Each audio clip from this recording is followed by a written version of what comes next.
یا زبیر شفائی صاحب ہوں، یہ اپنے اپنے مخصوص لہجے کے شاعر تھے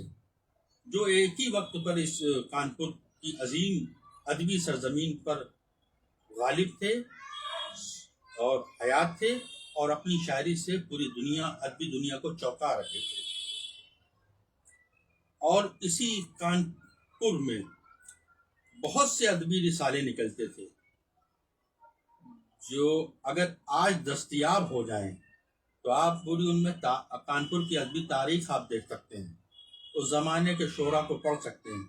اس زمانے کے افسانہ نگاروں کو پڑھ سکتے ہیں، اس زمانے کے تنقید نگاروں کو پڑھ سکتے ہیں۔ کتنے اہم نام تھے جو ہم سے چھوٹ گئے ہیں، یا جو نئی جنریشن جن کو نہیں جانتی۔ تو میں کچھ نام اور رسالوں کے لیتا ہوں، آپ کو معلوم ہوگا کہ کتنے اہم رسالے نکلتے تھے۔ ایک رسالہ، بہت ادبی رسالہ، علامہ شارق ایرایانی صاحب نکالتے تھے،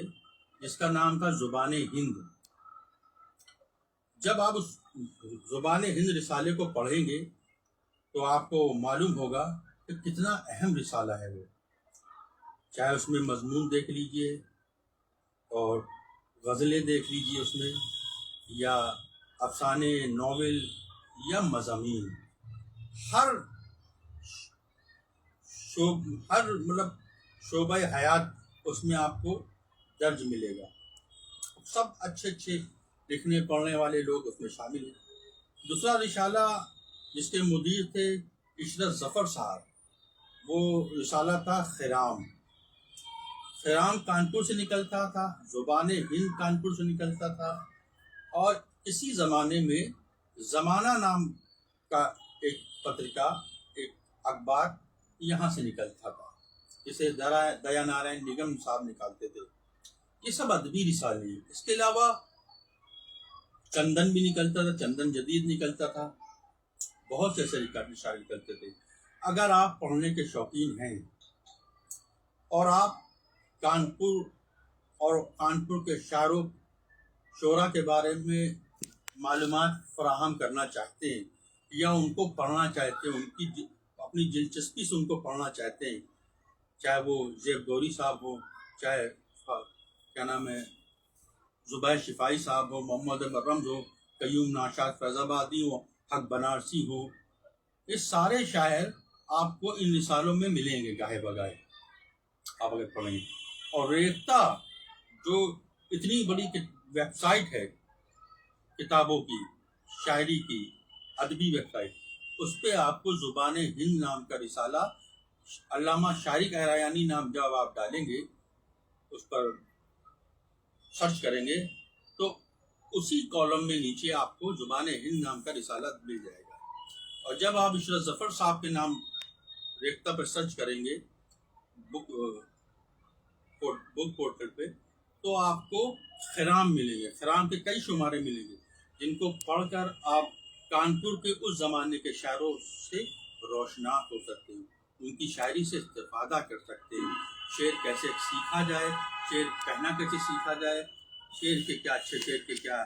خوبیاں ہوتی ہیں، کیا اوصاف ہوتے ہیں، یہ سب آپ بڑے لوگ ان لوگوں کے شاعروں میں جب ان لوگوں کو پڑھیں گے تب آپ کو معلوم ہوگا کہ اچھی شاعری کسے کہتے ہیں، بہتر سے بہترین طرف شاعری کب جاتی ہے، کس طریقے جاتی ہے۔ اور رہی بات میری، تو میں تو آپ کا دوست ہوں، شاعر ہوں، سیکھ رہا ہوں، سمجھ رہا ہوں، اور جتنا میرے اندر جو میں نے جانا ہے اب تک، کانپور میں میری پیدائش ہوئی، کانپور میرا آبائی وطن ہے، اور فیض آباد میرا والد کے حوالے سے میرا وطن ہے، تو میں پیور کانپور کا رہنے والا ہوں۔ نام کے آگے فیض آبادی میرے لگا ہے کیونکہ میرے والد صاحب فیض آبادی تھے، اس لیے جب میں نے شاعری ان کے رحلت کے بعد، ان کی وفات کے بعد، ان کی فوت کے بعد جب میں نے شاعری شروع کی تو نام میں بہت کنفیوژن تھا کہ میں نام کیا رکھوں اپنا، یعنی تخلص کیا رکھوں جس سے میں شاعری کر سکوں۔ تو اپنے حساب سے، اپنے شعور کے مطابق، اس وقت جس عمر میں تھا میں، اس عمر کے شعور کے مطابق میں نے فیصلہ کیا کہ میں نورین نام تک رکھوں گا، نورین خان نورین، لیکن وہ نام لوگوں کو اٹپٹا لگا۔ کئی مشاعروں میں گیا، ناظرین مشاعرہ پکارتے وقت جب مشاعرہ ختم ہو جاتا تھا تو ہم سے کہتے تھے کہ بھائی آپ یہ نورین خان نورین اچھا نہیں لگ رہا، کچھ اور بدلیے۔ تو ایسے ہی ایک مشاعرہ تھا مال روڈ پہ، تو وہاں میں مجھے اس مشاعرے کے ناظم نے جب دیکھا کہ فہرست میں میرا نام شاعروں کے میں نورین خان نورین لکھا ہے، تو انہوں نے اس کے آگے خان کے نورین کے کاٹ کے فیض آبادی لگا دیا، اور مجھے جب بلایا تو انہوں نے نورین فیض آبادی کے نام سے ہی مجھے بلایا۔ تو میں نے اس نام کو ایسا قبول کر لیا کہ میں آج تک اب تک لگایا ہوں، مجھے وہ نام ایک دم ٹھیک لگا۔ تو کہا جائے کہ یہ فیض آبادی جو متخلص تو نہیں ہے، شہریت ہے، تو یہ مجھے یہاں کی عوام نے دیا، یہاں کے ادبی فضا نے مجھے فیض آبادی میرے نام کے آگے لگا دیا، اس لیے میں فیض آبادی ہو گیا، نورین فیض آبادی۔ حالانکہ میری پیدائش کانپور کی ہے۔ سنیے، ملاحظہ فرمائیں، اس حوالے سے میں نے 4 مصرے کہے تھے، مطلب ایک قطع کہا تھا کہ کبھی فیض آباد جانا ہوگا تو یہ قطع میں وہاں پڑھوں گا کہ یہاں پہ کھیلا ہے بچپن میرے بزرگوں کا، یہاں پہ کھیلا ہے بچپن میرے بزرگوں کا، یہی سبب ہے کہ دل میں بسا ہے فیض آباد، یہاں پہ کھیلا ہے بچپن میرے بزرگوں کا، یہی سبب ہے کہ دل میں بسا ہے فیض آباد۔ اب اور کیا کہیں کتنا عزیز ہے نورین، ہمارے نام کے آگے لگا ہے فیض آباد۔ اب اور کیا کہیں کتنا عزیز ہے نورین، ہمارے نام کے آگے لگا ہے فیض آباد۔ یہ تقریباً 10 سال قبل یہ قطع میں نے کہا تھا، جب جیسے ہی مجھے میرے نام کے آگے فیض آبادی لگا ہوتا، اسی دوران میں نے یہ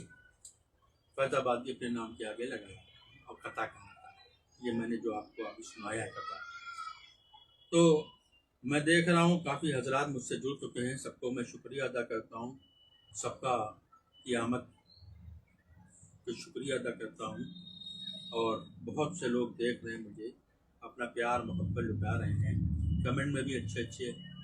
الفاظ سے نواز رہے ہیں۔ میں کچھ شاعری آپ کو سنا دے رہا ہوں، کافی بات چیت ہو گئی ہے، تو مسلسل بات چیت بھی نہیں اچھی لگتی ہے، مجھے معلوم ہے آپ شاعر کے طور پر مجھ سے جڑتے ہیں، تو میں آپ کی خدمت کرنا میرا فرض ہے۔ ملاحظہ فرمائیے کچھ شعر کہ چند باتیں گلاب لگتی ہیں، چند باتیں گلاب لگتی ہیں، چند باتیں گلاب لگتی ہیں، اور باقی عذاب لگتی ہیں، چند یادیں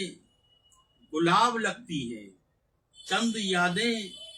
گلاب لگتی ہیں، اور باقی عذاب لگتی ہیں، وہ نہیں ہے تو اس کی باتیں بھی،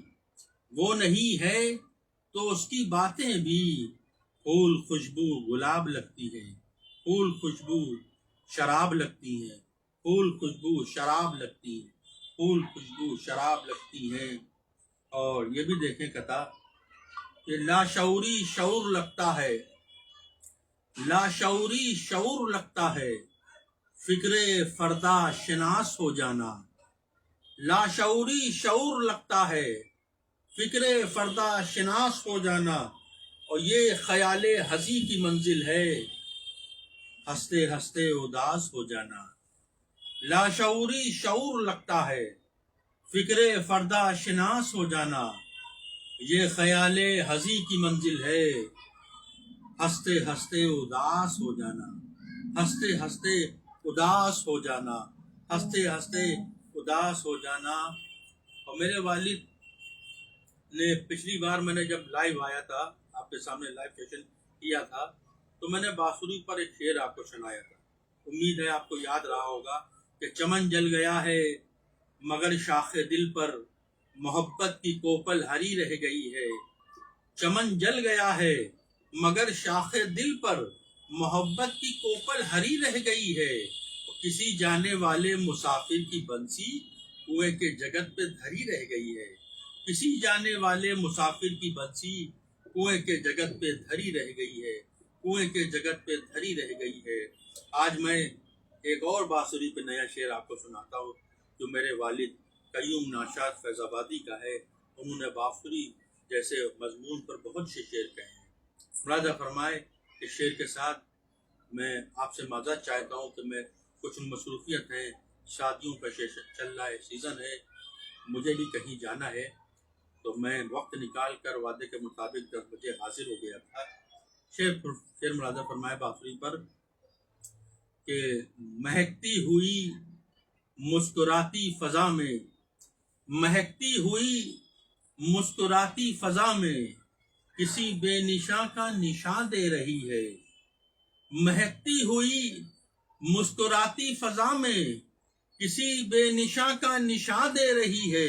مؤذن کے ہمراہ صحن حرم میں میری بانسری بھی اذاں دے رہی ہے، مؤذن کے ہمراہ صحن حرم میں میری بانسری بھی اذاں دے رہی ہے۔ یہ قیوم ناشاد فیض آبادی جو میرے والد ہیں، ان کا بانسری پہ اچھا شعر تھا جو مجھے پسند تھا، تو میں نے چاہا کہ آپ کو یہ شعر سنایا جائے، کیونکہ آپ کا بھی تعلق ادب سے ہے، شاعری سے ہے، مشاعرے سے ہے، اس لیے آپ مجھ سے جڑتے ہیں، مجھے اپنا پیار، اپنی محبت سے نوازتے ہیں، اور انشاءاللہ پھر کسی دن میں آپ سے لائیو آؤں گا، اور لائیو آنے سے پہلے آپ کو بتا دوں گا، 5-6 گھنٹے 7 گھنٹے یا ایک دن پہلے ہی بتا دوں گا انشاءاللہ، جیسی فرصت مجھے ملے گی میں آپ کو بتا دوں گا کہ فلاں وقت کو میں لائیو آؤں گا۔ اب میں آپ سے اجازت لیتا ہوں، آپ سب کو میرے دعائیں، میری طرف سے اللہ آپ کو خوش رکھے، تمام ترقیاں عطا فرمائے۔ السلام علیکم ورحمۃ اللہ وبرکاتہ۔